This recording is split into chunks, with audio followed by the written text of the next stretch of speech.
What's really unbelievable is how many dogs there are here. There's about 10 or 12 buildings, and they're all full of dogs. Most of the cages have 2, 3, 4 dogs in them. Some have as many as 5 or 6.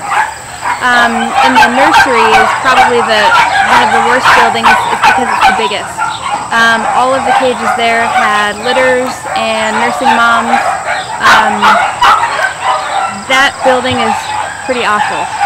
All the dogs live in wire bottom cages in all of the runs, but this one was the worst.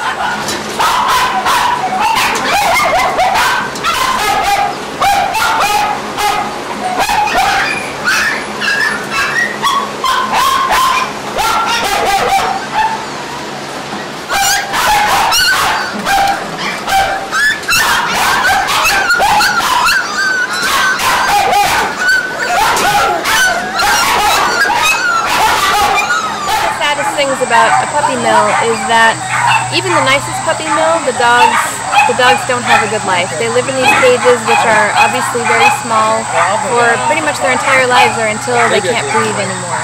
And that's no life for any dog. Even the nicest of these dogs are still extremely afraid. They're skittish. You can tell they haven't been handled because who can handle 1,000 dogs every day and take care of them properly and socialize them?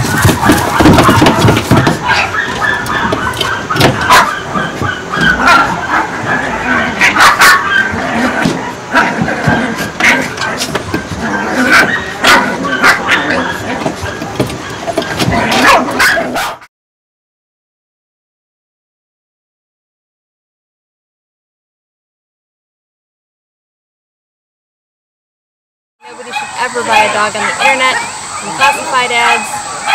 Just don't do it.